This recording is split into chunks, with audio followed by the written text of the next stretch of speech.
बिस्मिल्लाहिर्रहमानिर्रहीम। अस्सलाम वालेकुम नाज़रीन, पावर शो के साथ मैं हूं आसमा चौधरी। आज के प्रोग्राम में आपको खुशामदीद कहते हैं। पाकिस्तान में इलेक्शंस की जब भी हम बात करते हैं तो कोई ना कोई मुतनाज़ सूरत हाल हमें ज़रूर दिखाई देती है। पाकिस्तान जब से मारिज़ वजूद में आया है और इलेक्शन एक ऐसा हम देखते हैं कि हमेशा से कोई ना कोई गैर यकीनी की सूरत हाल पाकिस्तान के अंदर जन्म लेती है। मुख्तलिफ सियासी जमातें मैदान में उतरती तो हैं, लेकिन उसके बाद धांधली के बड़े बड़े इल्ज़ामात भी दूसरी हुकूमतों पर लगाए जाते हैं और हुकूमतों को हमेशा से मुतनाज़ा ही बना दिया जाता है और उसके बाद कुछ ऐसा रिवर्स गियर लगता है कि जमहूरियत को ही एक तरह से खतरा महसूस होने लगता है। ये तो पाकिस्तान की कुछ प्रैक्टिस रही है, माजी के हालात का हम जिक्र कर रहे हैं। अभी हम बात कर रहे हैं 2024 के जो 8 फरवरी को इलेक्शन होने जा रहे हैं। तमाम तर सियासी जमातें बड़ी ताकतवर तरीके से कहा जा रहा है मैदान में तो उतरेंगी, लेकिन एक खास जमात के लिए जो उनकी जमात के लोगों को पकड़ धकड़ का सिलसिला जारी है, जेलों के अंदर लोग मौजूद हैं और कहा जा रहा है कि उनको लेवल प्लेइंग फील्ड नहीं मिल रहा। यही शिकवा शिकायत पाकिस्तान पीपल्स पार्टी भी कर रही है। नून लीग खासी इस हवाले से कॉन्फिडेंट दिखाई देती है। देखते हैं कि अगला जो आने वाला इलेक्शन है क्या उससे बेयकीनी का खात्मा हो जाएगा। कोई ऐसे खुदा न खास्ता ऐसे हालात तो पैदा नहीं होंगे कि जिससे इलेक्शन कोई खतरा हो, क्योंकि कोर्ट ने भी अब कह दिया है कि मीडिया कोई ऐसी इस हवाले से मायूसी फैलाने वाली बात नहीं करेगा, कोई ऐसा उभाम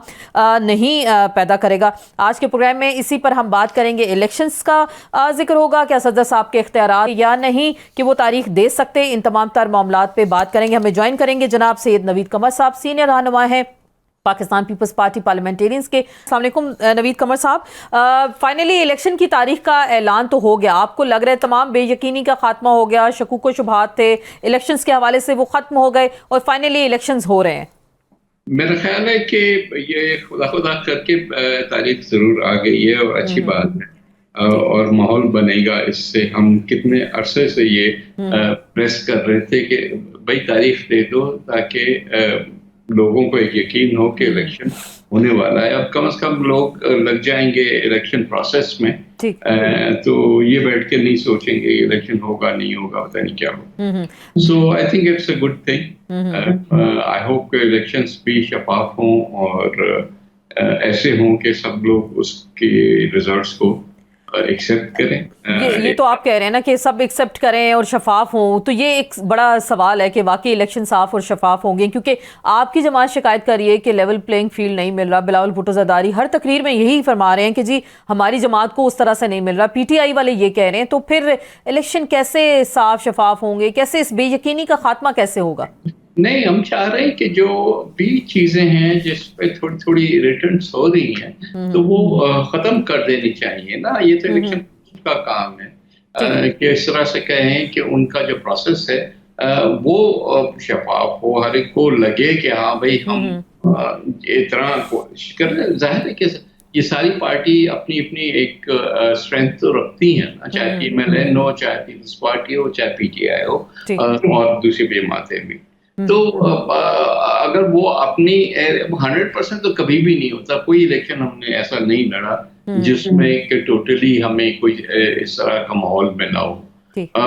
हमेशा एडवर्स माहौल होता है, लेकिन फिर भी हम अक्सर अपनी सीटें लेके आते हैं एक आध टाइम के अलावा। तो उतना तो कम से कम होना चाहिए ना कि प्री रिग्ड अगर इलेक्शन होगी और पहले से लोगों को ये इम्प्रेशन होगा कि फलां पार्टी को आगे किया जा रहा है और हमें पीछे किया जा रहा है, तो फिर वो माहौल नहीं बनता। माहौल नहीं, ट्रू। तो अभी कुछ ऐसी जो चीज़ें हमें नज़र आ रही हैं, पीपल्स पार्टी कुछ नाला दिखाई दे रही है, नाराज़ दिखाई दे रही है पीएमएलएन से अगर हम बात करते हैं। अभी हालांकि आप लोग इत्तेहादी रहे, इकट्ठे हुकूमत गुजारी, तो फिर इस कुछ नाराज़गी की वजह क्या बन रही है, आपको क्या लग रहा है? नहीं, आसमा नाराज़गी की बात नहीं है। जाहिर है कि हमारे एलाइज रहे हैं, हो सकता है आगे जाके भी हों, लेकिन हम सिर्फ ये कह रहे हैं कि जो एक इम्प्रेशन जाता है ना कुछ ऐसी चीजों से कि मियां साहब आए तो उनको एयरपोर्ट पे ही उनसे जो है हाजिरी ले ली गई या इस किस्म की चीजें कि उनके कुछ लोग कंटिन्यू किए कि काबीना में, ऐसी चीजों से इम्प्रेशन ये जाता है कि भाई उनके लिए कुछ ऐसी चीजें की जाती हैं जो किसी और के लिए नहीं। ये नहीं बात कि हर दफे ये होता है, उनके साथ जो कभी कभी ज्यादतियां भी हुई हैं, बट मैं आज की बात करूंगा कि एक बहुत जरूर बन रहा है। ठीक। अब जाहिर है कि इस लिहाज से हमें थोड़ी सी मेहनत ज्यादा करनी पड़ती है। हमें ये भी कहना पड़ता है कि नहीं भाई हम जीतेंगे, आप तो ये क्यों इम्प्रेशन ले रहे हैं जस्ट बिकॉज ये ए या बी या सी चीज की गई। ठीक। तो उस लिहाज से होगा, लेकिन इलेक्शन होने चाहिए, that is the most important thing, और एक्सेप्टेबल इलेक्शन। एक्सेप्टेबल इलेक्शन होंगे तो आपके लग रहा है, क्योंकि जो ऐसे आपने अभी कहा इम्प्रेशन की बात हो रही है, जो इस वक्त इम्प्रेशन ये दिया जा रहा है कि जैसे वज़ीर आज़म मियां शहबाज शरीफ नवाज शरीफ साहब होंगे, पाकिस्तान आ गए, केसेस माफ़ हो जाएंगे, और ये इम्प्रेशन भी दिया जा रहा है कि ज़रदारी साहब से आधा सिंध ले लिया गया है और GDA PMLN MKM वहाँ पे हिस्सादार होंगे, शराकतदार होंगे। तो ये जो इस तरह की खबरें या जो तासुर की बात हो रही है, क्योंकि ऐसी बातें बयानियाँ बनाया जा रहा है, तो इस पर पीपल्स पार्टी का रद्द अमल क्या होगा? नहीं, पहली चीज तो ये जो आखिरी बात आपने कही, ये तो मुझे अजीब लगी कि आधा सिंध ले लिया गया भी उस पार्टी से। ये ऐसी बातें हो रही हैं। कैसे मुमकिन है ये लोग सारे इकट्ठे मिल जाएं? क्योंकि हमेशा मुझे तो नहीं याद पड़ता कि कब हुआ है कि हम इलेक्शन में गए और MQM हमारे साथ खड़ी है, या पीर साहब जो हैं वह हमारे साथ खड़े हैं, या ABCD PMLN अगर इस दफा उनके साथ हो भी तो उनकी कोई कम से कम हमारे एरियाज में इतनी स्ट्रेंथ नहीं है। मैं सिंध की बात कर रहा हूँ कि उनके मिलने या न मिलने से कोई सिग्निफिकेंट फर्क पड़ता हो। तो ये नहीं हो सकता एक आध ऐसी सीट हो जहाँ ये एक दूसरे को सपोर्ट दे सके, वरना इतने डिस्पैरेट ग्रुप्स हैं। अगर MQM है तो MQM के अपनी एरियाज हैं, लेकिन ऐसी एरियाज नहीं है जहाँ पे GDA या कोई और उनको वो वोटिंग सपोर्ट दे सके। तो मेरा ख्याल है कि ये तो खामखा का एक इम्प्रेशन है ना, आई विल कंप्लीटली डिनाई। तो आपको कोई अलायंस हो सकता है आपकी जमात का पाकिस्तान तहरीक इंसाफ के साथ, कोई ऐसी पॉसिबिलिटी है? देखिए, इस वक्त कुछ भी ऐसा नहीं हो रहा, और ऐसा इसलिए भी नहीं हो रहा कि उनकी लीडरशिप जेल में भी है। एक तो लीडरशिप के ओवरऑल कभी भी पॉजिटिव एटीट्यूड नहीं रहा किसी भी के साथ मिल के बैठने का। दूसरा, उनके खिलाफ जो केसेस हैं वो इतने खतरनाक हैं कि आई डोंट नो कि वो उस पोजीशन में भी हों किसी के साथ भी बात कर सके। तो no, I would deny that कि इस वक्त कोई ऐसी चीज नहीं है। पोस्ट इलेक्शन सिनेरियो में क्या होता है वो तो चले बात की बात है। तो निगरान हुकूमत की जो गैर जानबदारी है उस पर भी बहुत सारे सवालात उठ रहे हैं कि वो इलेक्शंस कराने आए थे और खास एक तरफ झुकाव उनका नजर आ रहा है। तो फिर इस पे क्या, जाहिर बात है ये चीजें तो बहुत ज्यादा असरअंदाज होती हैं, आपको भी पता, आपने बहुत इलेक्शंस लड़े हैं, हमेशा जीते भी हैं। तो ये चीजें अगर असरअंदाज होंगी इलेक्शन पे तो फिर शफाफियत कहाँ जाएगी? नहीं, शफाफियत तो होनी चाहिए ना, तो इनको भी सोचना चाहिए कि ये निगरान हुकूमतों का चाहे नॉमिनी या कंसल्टेशन प्रोसेस में किसने किसका नाम आगे किया, इस वक्त जो है वो एक ही डायरेक्शन में सारे काम कर रहे हैं, विच इज नॉट फेयर। उनको खुद भी देखना चाहिए, इलेक्शन कमीशन को भी रोकना चाहिए उनको, ताकि चीजें स्मूथली आगे बढ़े। तो ये जो अभी नून लीग खासी कॉन्फिडेंट है, बहुत ज़्यादा पुरएतमाद दिखाई दे रही है इलेक्शंस के हवाले से और अगली हुकूमत बनाने के हवाले से भी, अभी से ही जो बातें सामने आ रही है, तो इससे इतनी पुरएतमाद होने की वजह क्या आपको दिखाई दे रही है? नहीं, वो तो मैंने अभी जो बातें कही हैं, ये सारी चीज़ें जो है वो रास्ता तो उनके लिए हमवार किया जा रहा है, लेकिन ज़रूरी नहीं है कि रास्ते हमवार करने के बाद भी वो इस पोजीशन में हो कि खुद बहुत हुकूमत बना ले। चाहे वो तो इलेक्शन के अपने डायनामिक्स होते हैं, आपको भी पता है कि इस वक्त प्रेडिक्ट करना मुश्किल होता है कि इलेक्टोरेट का मूड क्या होगा, अगर वो किसी को सपोर्ट कर रहे हैं या किसी को अपोज कर रहे हैं तो कितने हद तक वो होगा। डब्बे भरने वाला माहौल मुझे नहीं लगता कि आके और फरिश्ते वोट डाल दें। That will be very difficult, क्योंकि अब दुनिया आगे बढ़ गई है, सोशल मीडिया, इलेक्ट्रॉनिक मीडिया, सारी दुनिया देख रही है, तो इतना आसान नहीं होता ये चीजें करना जो कि किसी जमाने में होता था। आपको लग रहा है? जी जी जी, फरमाइएगा। पूरे सिस्टम्स को जब बिठा देते हैं कि जी रिजर्व सिस्टम बैठ गया, इलेक्ट्रॉनिक रोक दी गई जो रिजल्ट्स हैं और 2-2 दिन के बाद रिजल्ट्स आ रही हैं, तो वो चीज़ें तो खैर अभी भी मुमकिन हैं। हालाँकि हमने कानून में भी ये चीज़ें डाल दी कि भई ये नहीं ठीक हो सकता, आपको ठीक एक सर्टेन टाइम अगर 12 बजे के बाद रिजल्ट आ रहा है रात को, तो फिर आपको राइटिंग में देना पड़ेगा और 2 बजे से सही पहले तो आप डेफ़िनिटली देना। लेकिन जब पूरा का पूरा सिस्टम बैठ जाए तो आप क्या कर सकते हैं? तो पंजाब में आप कितनी सीटें देख रहे हैं आपकी जमात? देखिए, ज़ाहिर है कि हम अपनी जो प्रेज़ेंट स्ट्रेंथ है उससे बढ़ाने की कोशिश करेंगे। हमारी इस वक़्त ज़्यादातर सीटें जो हैं वो साउथ पंजाब से हैं ठीक और वहीं हमें ज़्यादा क्लियर प्लेइंग फील्ड भी अपने लिए नज़र आ रहा है। बाकी पॉकेट्स हैं जहाँ हमारे इंडिविजुअल जो लीडर्स हैं वो ट्राई करते हैं और ट्राई करेंगे। सही तो इंशाल्लाह डेफिनेटली वी होप कि पहले से तो बेहतर। लेकिन आपको लगता नहीं है तहरीक इस्तेहकाम पार्टी को पंजाब में जैसे खड़ा किया गया है और नून लीग के साथ कुछ बाद में उनका अलायंस भी बन सकता है, शायद आप लोगों का रास्ता रोकने के लिए या पीटीआई का रास्ता रोकने के लिए ऐसा कुछ किया गया? आपको कुछ लग रहा है ऐसा? नहीं, खैर अब हमसे ज़्यादा पीटीआई का रास्ता रोकने के लिए इन द सेंस कि पीटीआई के लोग हैं जिनको तोड़ के और ये पार्टियां बनाई गई हैं। अब इन पार्टियों का कोई पर से खास फॉलोइंग नहीं है। ये तो इंडिविजुअल्स हैं, लेकिन इंडिविजुअल्स भी क्या अपने स्ट्रेंथ पे जीते थे या पार्टी की स्ट्रेंथ पे जीते थे, ये भी तो देखने की बात होती है ना। सो एक जनरली हमारा मुल्क में ये तरीका रहा है कि इलेक्ट्रेट जो है उन लोगों को नहीं प्रेफर करती जो कि पार्टियां बदलते हैं या पार्टी बदल के और रूटर बन के आए हैं, और ये तो क्लियरली एस्टेब्लिशमेंट की क्रिएटेड पार्टीज हैं, तो उनके लिए एक नफरत तो मैं नहीं कहूंगा, लेकिन वो पॉजिटिवली नहीं देखा जाता पब्लिक की आंखों में। So we have to see and I hope कि उनको जबरदस्ती जिताने की कोशिश ना की जाए, क्योंकि वो बड़ा ऑब्वियस सी बात हो, बड़ा वो ऐसा इंप्रेशन भी जा। लेकिन माजी में तो आप देख चुके हैं ना, आप भी इस चीज़ के गवाह। पीएमएलक्यू बनाएगी, पैट्रियट बनाया गया, शेरपाओ ग्रुप अलग बनाया गया, तो फिर ये चीज़ें की गई और उनको जितवाया भी गया, उनको हाउस के अंदर बिठाया भी गया। तो उस वक्त दो पार्टियों का रास्ता रोकने के लिए ऐसा किया गया था। तो आपको लग रहा है इस वक्त भी मखसूस हालात उसी तरह के पैदा किए जा रहे हैं और कुछ एक खास पार्टी का रास्ता रोकने के लिए ऐसा किया जा रहा है? देखिए आसमा, इसको प्रीमेच्योरली तो मैं इसमें नहीं उस लिहाज से कह सकता, हमें पता ही नहीं है अब ये क्या होगा। हम तो कह रहे हैं कि जो अगर इस तरह का प्रोग्राम है तो वो ना किया जाए, क्योंकि मुल्क के लिए अच्छा नहीं होगा।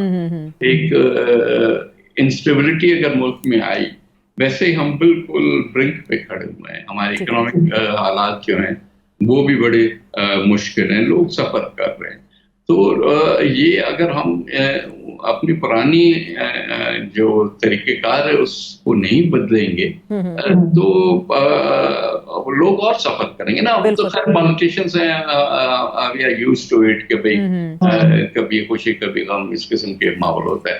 लेकिन डिस्टेबलाइज्ड मुल्क में फायदा किसको होगा?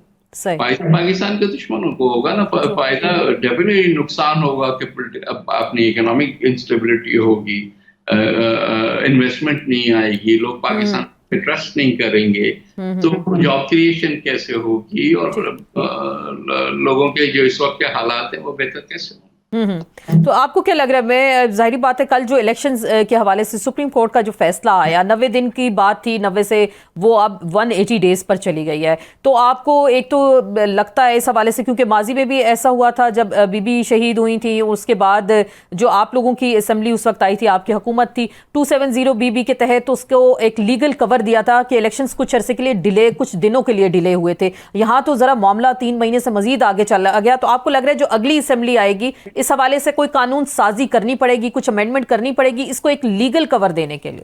देखिए, मेरा ख्याल है कि लीगल कवर क्या, कॉन्स्टिट्यूशनल कवर पहले से ही है। जब कॉन्स्टिट्यूशन एक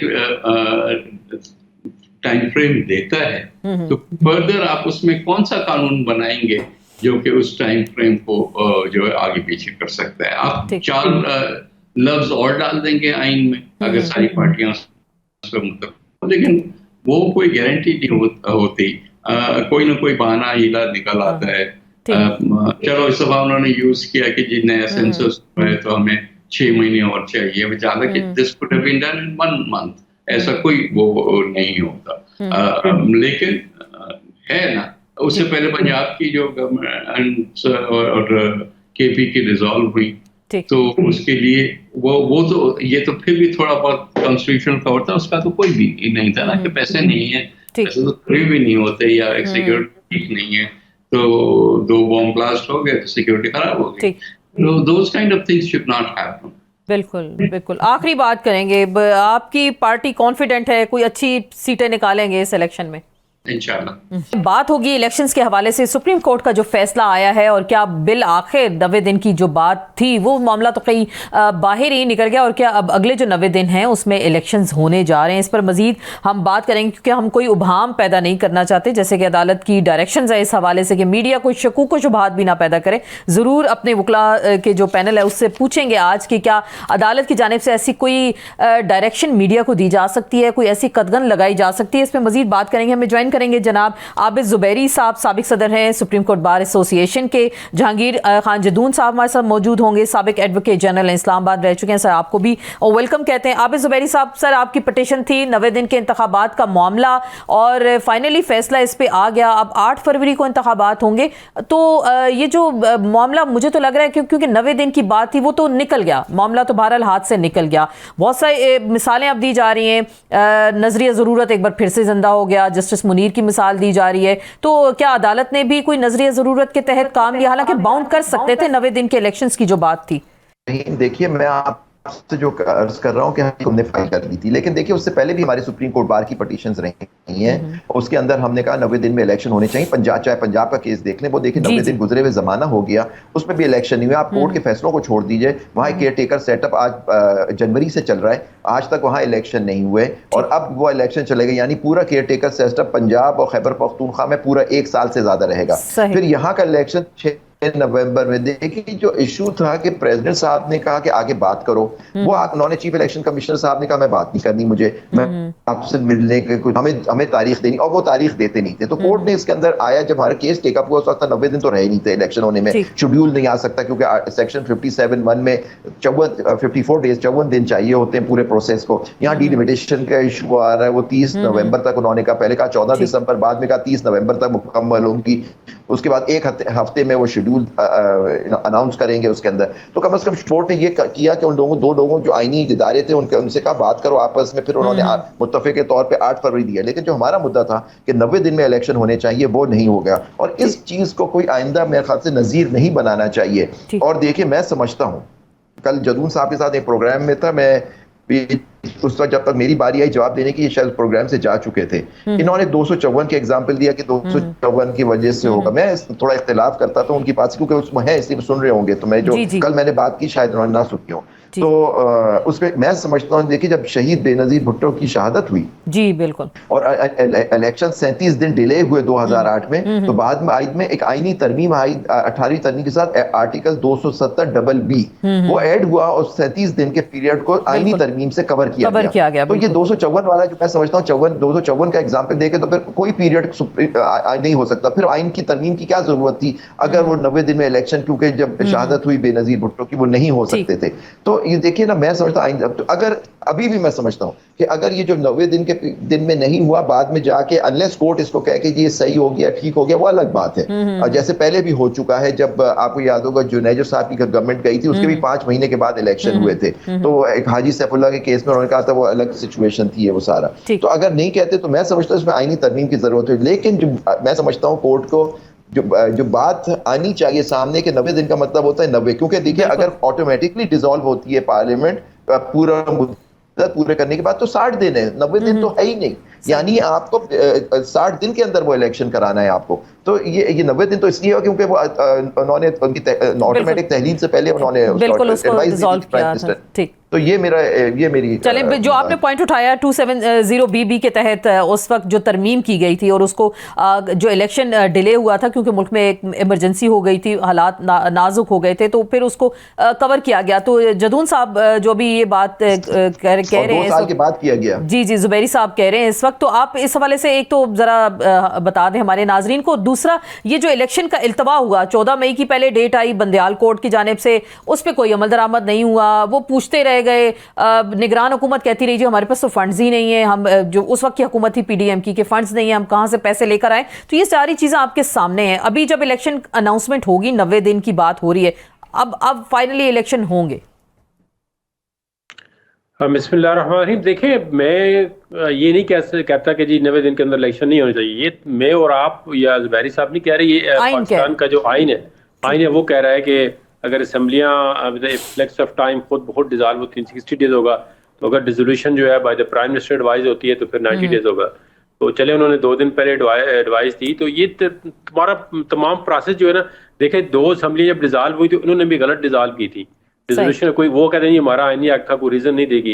एक दफा सुप्रीम कोर्ट के अंदर ही क्वेश्चन उठा के इसको भी देखना चाहिए कि ये अब लोगों का राइट है, लोगों ने रिप्रेजेंटेटिव 5 साल के लिए आपको इलेक्ट किया और आप जिस वक्त चाहें असम्बली से बाहर आ जाएं, अब डिजॉल्व कर दें, इस चीज को भी देखना चाहिए। तो वो डिजॉल्व हो गई असम्बलियां, उसके बाद इलेक्शन होने चाहिए 90 दिन में। इसमें हम नहीं कह रहे, लेकिन अगर 90 दिन में नहीं हुए थे, ये ज़ाहिर है आइन की तो खिलाफ वर्जी है। अगर टाइम लाइन कहता है आइन के उसमें करें। अब उसका सोल्यूशन क्या है? एक तो ये सोल्यूशन था, कभी जो नेशनल असम्बली डिजॉल्व हुई है तो खुदा करके एक डेट आ गई, क्योंकि इसमें इन्होंने जो भी लोग इसमें शामिल थे हुएवर देवर कि जी कंट्रोवर्सी क्रिएट हो गई जी कि सदर के पास तो इख्तियार ही नहीं है।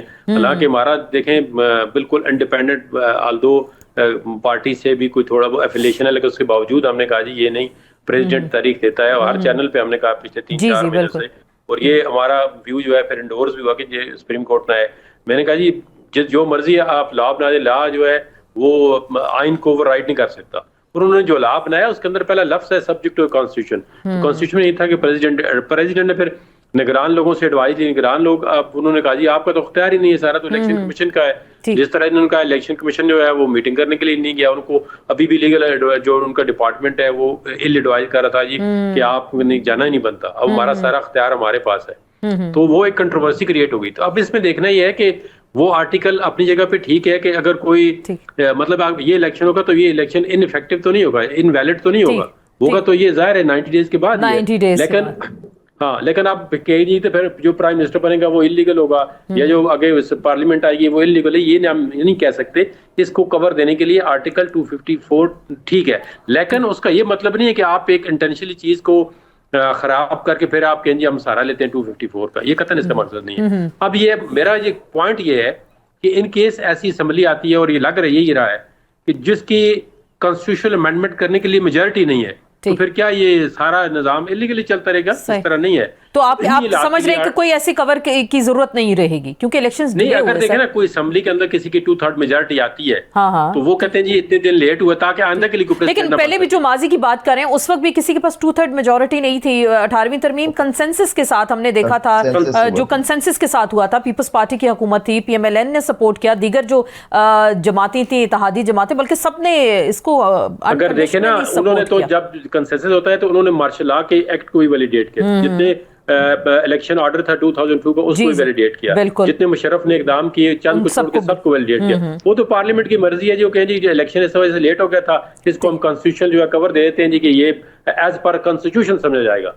वो उसकी वैलिडेशन ये होती है कि अगर आप देखें, हम सबको बताया, आपको, मुझे, ज़ुबैरी साहब को, कि 90 डेज के अंदर नहीं हुआ, कॉन्स्टिट्यूशन के अंदर नहीं है, उसकी वैलिडेशन चाहिए कि आप ये deem to be within the constitution. वो अमेंडमेंट इस तरह करेंगे कि इलेक्शन अगर लेट भी हो गया है तो इसका मतलब होगा कि इलेक्शन कॉन्स्टिट्यूशन के अंदर है। तो वो जब अगर आप चाहते हैं कि ये कॉन्स्टिट्यूशन के अंदर है तो फिर आपको ऑब्वियसली कॉन्स्टिट्यूशन अमेंडमेंट करनी पड़ेगी। मेरा पॉइंट ये था कि अगर ये इलेक्शन 90 डेज के बाहर हो गए हैं तो ये इनवैलिड या इनइफेक्टिव नहीं होते। मैं ये कह रहा था। ठीक है, वो इनवैलिड और इनइफेक्टिव की आप बात करें, लेकिन जो हम पॉइंट बार बार उठा रहे हैं, 90 दिन तो गुजर गए, वो मामला तो गुजर गया ना, वो तो कमिटेड है। वो तो आप कहें या ना कि हम कहें कि 90 दिन के बाद है, वो तो लेकिन क्या अदालत की जानिब से किसी को कोई खास किसी पे, जाहिर बात है जिम्मेदारी तो सर डालनी चाहिए थी। ये मैं ज़ुबैरी साहब से भी पूछती हूँ। बिल्कुल जिम्मेदारी तो ये मैं 1 मिनट तक मुझे इजाजत दें। ये सुप्रीम कोर्ट के अंदर ज़ुबैरी साहब मौजूद थे, मैं मौजूद था। बाहर उन्होंने कहा जी अब हमारे पास कंटेम्प्ट पिटीशन कोई नहीं लेके आया।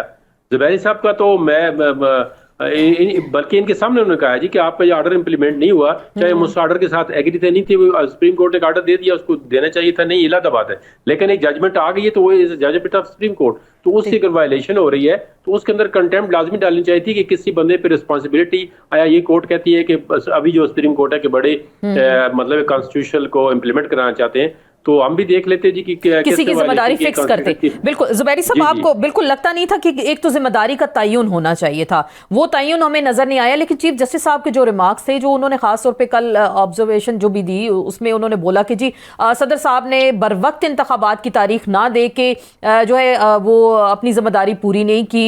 दूसरी बात उन्होंने कहा जी असम्बली जो उस वक्त तहलील हुई थी 9 अप्रैल की, वो बात कर रहे थे क्योंकि मामला अभी 90 दिन के इलेक्शन का था, वो चले गए 9 अप्रैल पे, तो वहां उन्होंने कहा जी उन पे तो वो तो गद्दारी के जुमरे में आता, उनके इख्तियारात ही नहीं थे, असम्बली तहलील करें। बात अभी की हो रही है, वो घूम फिर के वो पीछे चले गए, तो क्या वो अपनी भी कोई माजी की तलखियां तो नहीं भुला पाए जो उनके साथ हुआ सदर साहब की जानिब से? ये तो मुनासिब होगा आप उनसे ही पूछें ये बात, मैं इस पर क्या अर्ज कर सकता हूँ।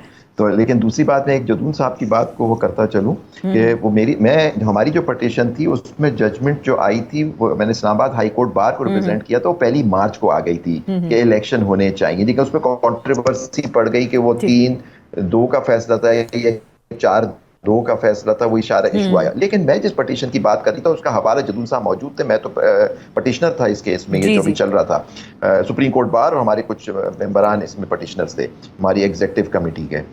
उसके अंदर वो सिप्तैन खान का केस था, उसमें सुप्रीम कोर्ट बार पार्टी नहीं थी, उनके उसमें जो ऑर्डर आया था अप्रैल में कि 14 मई को होना चाहिए इलेक्शन, वो उन जो पार्टीज थी उन लोगों को उस पर एप्लीकेशन देनी चाहिए थी, हमारा उससे कोई ताल्लुक नहीं था, नंबर 1। दूसरी बात, जदून साहब बहुत बड़े कानूनदान है, इनको मालूम है कि कंटेम्प्ट अगर कोई कोर्ट की होती है, हद तक होती है, तो वो कोर्ट और कंटेनर का मामला होता है।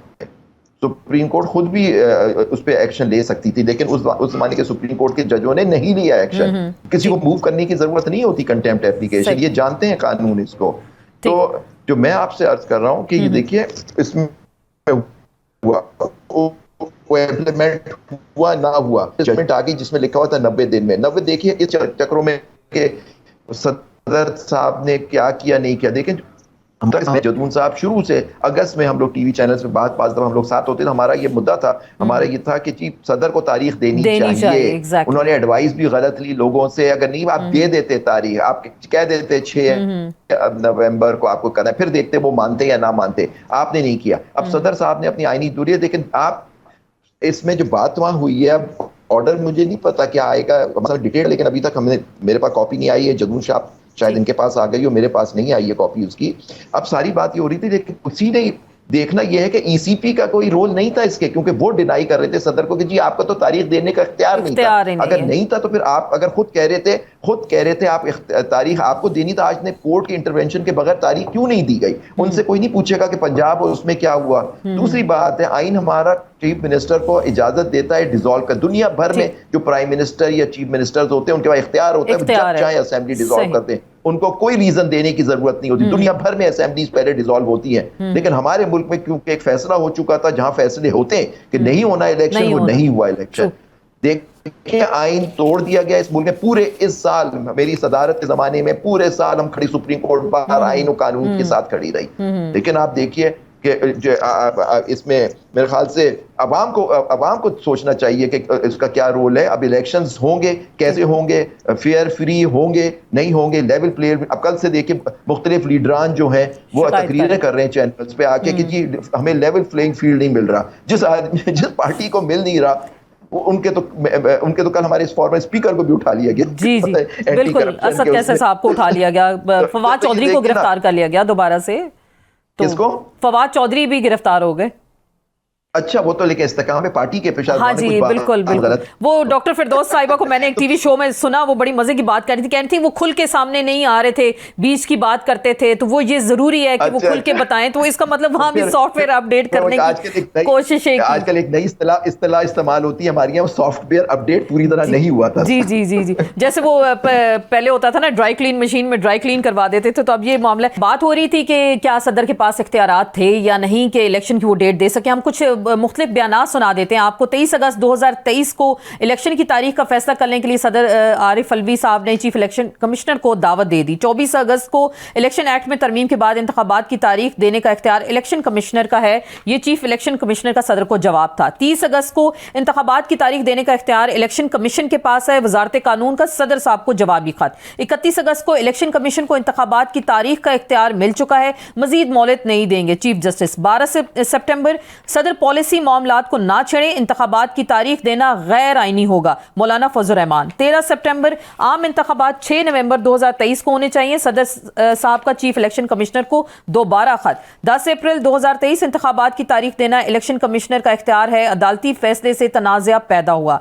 और 8 फरवरी की भी हम बात करते हैं, इसके बाद 18 फरवरी, और उसमें बार बार सदर साहब ये कह रहे थे कि वो शायद खत लिखें, लेकिन उसके बाद जो मुख्तलिफ हम पॉलिटिशियंस को देखा, 20 फरवरी को ख्वाजा आसिफ साहब कह रहे हैं सदर की तो औकात ही नहीं है कि वो इलेक्शन की तारीख का ऐलान कर दें। 11 सितंबर को ये अतारुर कह रहे हैं अबूरी सदर बाज रहे, इंतखाबात का ऐलान इलेक्शन कमीशन ने करना है। तो सर ये सारे मामले को इतना पोलिटिसाइज कर दिया गया कि 90 दिन की डिबेट तो बाहर ही निकल गई। जो हम बार बार एक सवाल उठा रहे हैं कि मामला आइन से बाहर चला गया। जदून साहब, ये जो कुछ फैक्ट्स आपके सामने रखे, अब जाहिर बात है आप सबका मौक़िफ़ भी सामने था, तो आपको लग रहा है कोई अब खतरे वाली बात तो नहीं है इसके बाद? नहीं, आप देखें ना, हम तो नहीं कहते कि हम देखें कल तो हम तो फुली सपोर्ट करते हैं कि अब इलेक्शन चले, दे रहा है, दुरुस्त है कि जो डेट अब अनाउंस हो गई है इस पे इलेक्शन हर सूरत में होनी चाहिए।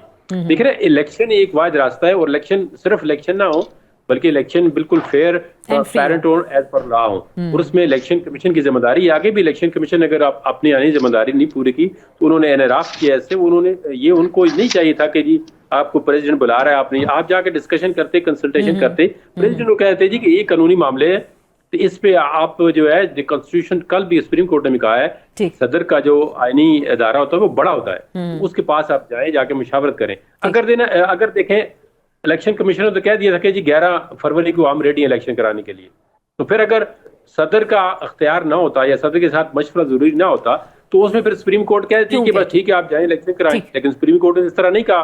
सुप्रीम कोर्ट ने कहा है जी आप जाएं, प्रेसिडेंट से कंसल्टेशन करें, और फिर सुप्रीम कोर्ट ने इन राइटिंग साइन लिए चीजें कि जी प्रेसिडेंट भी साइन किए हैं, इलेक्शन कमीशन के तमाम मेंबरान किए हैं, पूरी डिस्कशन हुई है, और जो गवर्नमेंट के अटॉर्नी जनरल है उनके सामने ये सारी चीजें हुई हैं। तो मतलब प्रॉपर तरीके से सुप्रीम कोर्ट ने एंडोर्स कराया है। अच्छी बात है कि थ्रू प्रॉपर चैनल आप कह रहे हैं सारा मामला हो। सर ये जो मीडिया के हवाले से कहा गया चीफ जस्टिस ऑफ पाकिस्तान ने कि कोई मायूसी नहीं फैलाएंगे, कोई ऐसी बात नहीं करेंगे, क्या आपको लग रहा है इलेक्शन से पहले क्या मीडिया कोर्ट की जानिब से भी ऐसा कह दिया गया? मुझे आगे भी क्या जुबैरी साहब ने एहतियात करे, चल हम एहतियात से बात कर रहे हैं को हम मायूसी नहीं फैला रहे, लेकिन सवाल उठाना तो हमारा हक है, आजादी इज़हार राय पे आपको लग रहा है कोई कतगन तो नहीं लगा दी गई?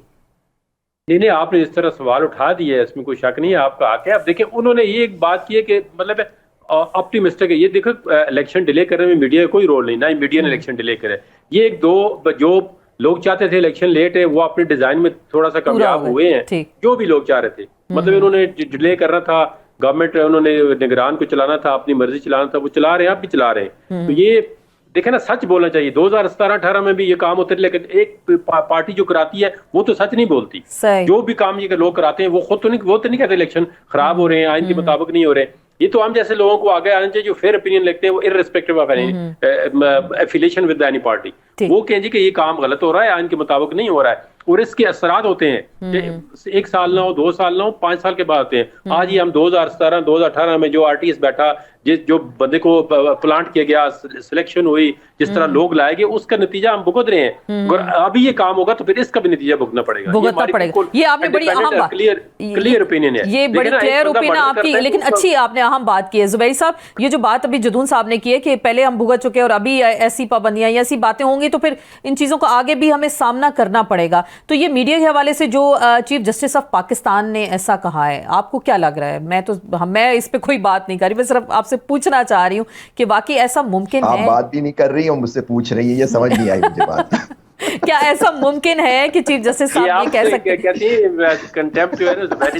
नहीं, वो उन पर नहीं लगेगी। बिल्कुल, मैं बड़े मोहतरम है, मैं इतना बहादुर नहीं हूँ जितना जहांगीर जदून साहब है। मैं इनकी बड़ी इज्जत करता हूँ, मैं आपको बताता हूँ, क्योंकि ये बड़ी फेयर ओपिनियन देते हैं। मैं इनके बहुत, आज भी इन्होंने बड़ी फेयर ओपिनियन दी। इन्होंने कहा जिन लोगों ने इलेक्शन डिले कराया है वो लोग हैं, उनमें एक जमातें भी हैं शामिल और कुछ और भी शामिल है। तो मैं इनको मान गया हूँ आज जहांगीर जदून साहब, और मैं आपके चैनल के थ्रू इनसे कह रहा हूँ कि मैं बहुत बड़े आदमी। चलें, जबरदस्त, बिल्कुल बिल्कुल। तो अभी जो मीडिया के हवाले से कहा गया, क्या मायूसी फैला रहा है मीडिया, या भाम फैला रहा है, कोई बात ऐसी कर बहुत उससे, देखिए ये मैं उस पर कोई कमेंट नहीं करना चाहता, क्योंकि मैं खुद उसमें पार्टी हूं। मैं जब तक ऑर्डर नहीं देख लेता कि ऑर्डर क्या, देखिए चीफ जस्टिस साहब ने जरूर फरमाया था कोर्ट में, लेकिन देखते हैं क्या वो ऑर्डर का हिस्सा बनता है या नहीं। इसलिए मुनासिब होगा हम इंतजार कर लें कि ऑर्डर क्या आता है कोर्ट से। ठीक, तो अभी चले लेवल प्लेइंग फील्ड की। अभी कुछ देर हम पहले बात कर रहे थे, तो वो कल तो अली जफर साहब ने भी कहा ना, लेवल प्लेइंग फील्ड की बात है कि यहाँ तो कहीं फील्ड ही नहीं है। एक खास जमात के लिए ऐसा तासुर इस वक्त बना दिया गया है कि वही वजीर आजम होंगे, उसी जमात को हर तरह से सहूलियात फराहम की जा रही हैं। तो फिर बाकी जमातें क्या करें जुबैरी साहब? बाकी जमातें अब वही करें। देखिए एक जमात तो बाहर है, मतलब इन द सेंस कि उसके साथ जो हो रहा है, कल असद कैसर साहब भी उठ गए, और आज आपने बड़ी हैरानकुन बात बताई कि फवाद चौधरी साहब को भी उठा लिया गया। लेकिन मैंने खबर ये मिस की। लेकिन देखिए जो बाकी जमातें अब कह रही हैं, तो वो कहें वो PDM का हिस्सा थी या नहीं थी, लेकिन हुकूमत में शामिल थी। अब वो फेस करें जो होगा। मतलब फिर उनको उस वक्त सोचना चाहिए था जब ये सारा काम हो रहा था। तो अब क्या फायदा है इस वक्त बात करने का। मैं तो समझता हूँ ये तो इलेक्शन कमीशन का काम है फेयर इलेक्शन कराना, लेकिन जिस इलेक्शन कमीशन से फेयरनेस मैं कैसे एक्सपेक्ट करूं? मैं आपके उसे तवज्जुह से कहता हूँ, जिसने आइन तोड़ा है, जिसने इलेक्शन जो नहीं कराए अपने मुकर्रर वक्त में, फिर तारीख के झगड़ों में हमें इस मुल्क को फंसा दिया, जिस वजह से भी किया। लेकिन आईनी इदारा वो नहीं है जो उनको हुक्म देते हैं, आईनी इदारा वो खुद हैं आइन के तहत इलेक्शन कमीशन। उनको और यही चीफ जस्टिस साहब ने कल फरमाया, उनका अगर वो कह भी रहे थे कि आइन उन्होंने तारीख देनी है, मेरी बात जदून साहब की बात एक तरफ हटा देंगे जी 48-5 लगता था, नहीं लगता था, नहीं। आपने जब एक स्टैंड ले लिया था, आपको एडवाइस ये आ गई थी, तो आपने तारीख क्यों नहीं दी? क्या ये आइन उन्होंने नहीं तोड़ा? बिल्कुल, अगर उनका ये स्टैंड था, लेकिन कोई पूछने वाला ही नहीं है उनसे। और वो अब वो इलेक्शन कराएंगे हमारा और क्या फर्क पड़ा सर? 11 उन्होंने कहा था, कहते 4 को करा दें, 11 को करा दें। मतलब एक एक दिन जो एक आइन का लिखा वो टूट रहा है। मतलब आप आगे जा रहे हैं, कह रहे हैं संडे होना चाहिए, लोगों को आसानी होगी। 3 दिन पीछे कर दिया, बिग डील।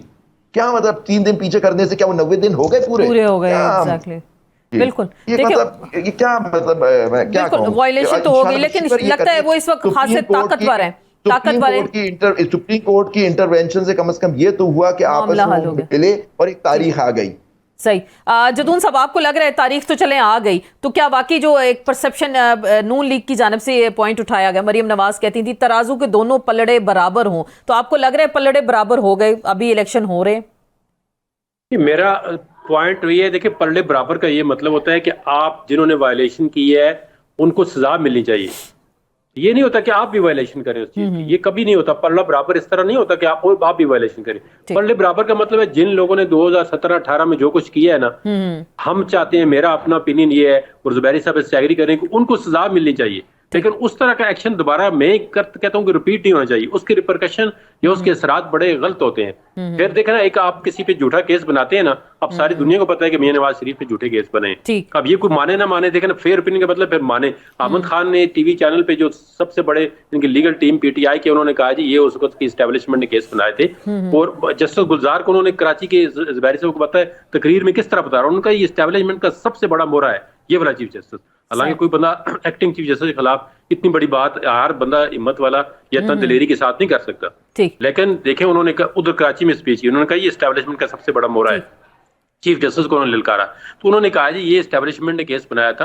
अब देखें ना, दुनिया के अंदर कभी ऐसा हुआ है कि चीफ जस्टिस, एक जज, सुप्रीम कोर्ट जो एक मॉनिटरिंग जज लाए जी, आप नैब कोर्ट वाले से उसी वक्त रिपोर्ट लेंगे, आज आपने क्या किया है, कौन सी तारीख दी है। ये चीजें हमें एडमिट करनी चाहिए कि गलत हुई है, लेकिन उन गलतियों को दोबारा रिपीट नहीं दोहराना चाहिए। मेरी अपनी जाती राय है, कोई इसको माने ना माने, इसको ठीक गर्दाने ना करें, लेकिन क्योंकि उनको लोगों को मेरे हाल में सजा नहीं मिल रही, नहीं मिलती है। इसके अंदर, इस मुल्क के अंदर क्या क्या खिलवाड़ किया आइन के साथ, किसको सजा मिली है। बिल्कुल बिल्कुल। तो भी एक अच्छा हुआ पिटीशन चीफ जस्टिस में लगवा ली है कि हमारी जो मुशर्रफ को जिस अदालत ने सजा दी, उस अदालत को खत्म कर दिया गया। अब ऐसी भी देखे ना जजमेंट आई हुई है, तो वो इस तरह कोई ऐसा स्टैब्लिश हो पाकिस्तान के अंदर रूल ऑफ लॉ कि जो बंदा वायलेशन करे, आज बिल्कुल मिसाल के तौर पर सुप्रीम कोर्ट कहती है जी चीफ इलेक्शन कमीशन या इलेक्शन कमीशन ने आइन की वायलेशन की, उनको सजा मिलनी चाहिए कि आइंदा ये काम ना करें, ताकि आइंदा बिल्कुल ऐसा काम ना होता और ना एग्जाम्पल किसी बनानी की चाहिए। ऐसी जुर्रत होती है। जी जुबैरी साहब, आप भी यही फरमा रहे थे कि उनको उनके हवाले से भी कुछ होना चाहिए था, तो अगर ऐसी उनको कोई सजा या कोई कंटेम्प्ट या कुछ ऐसा कर दिया जाता तो किसी आइंदा किसी की ऐसी जुर्रत ना होती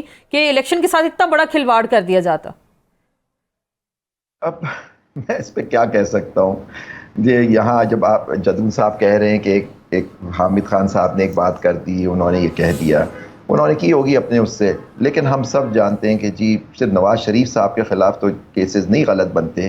पीपल्स पार्टी को आप भूल जाती हैं, शहीद बेनज़ीर भुट्टो को आप भूल जाती हैं, शहीद जुल्फ़िकार अली भुट्टो को आप नहीं भूल सकते जिनके खिलाफ ये हुआ। फिर आप इमरान खान के साथ जो अब हो रहा है, और ये सब देखिए अफसोस की बात जो है कि ये लोग जब उनके साथ होता है तो बहुत नाराज होते हैं, हमारे साथ ज्यादतियां हो गई, जब किसी दूसरे के साथ हो रहा होता है तो खुश हो रहे होते हैं। तो ये चीज जो है ना, जब आप किसी ऐसी एक कुव्वत का साथ देते हैं जो इन चीजों को कर रहा होता है, आप भूलें कि अगर कल आपके साथ भी फिर ये हो सकता है। बिल्कुल सर, बहुत बहुत शुक्रिया जदून साहब, आपका शुक्रिया, वक्त की कमी का बहुत बहुत शुक्रिया। और इसी बात पे यहाँ ये कंसेंसस हुआ कि जो माजी में बातें हो चुकी हैं या वाक़यात या मामलात हो चुके हैं उनको मज़ीद अब आगे नहीं बढ़ाएंगे, और अगर बढ़ाया गया तो फिर हम शायद माजी से सबक नहीं सीख सकते और मजबूत जमहूरियत भी पाकिस्तान में नहीं आ सकती। इसके साथ ही आपसे इजाज़त चाहते हैं, इंशाल्लाह कल फिर मुलाकात होगी, इजाज़त दीजिएगा, अल्लाह हाफिज़।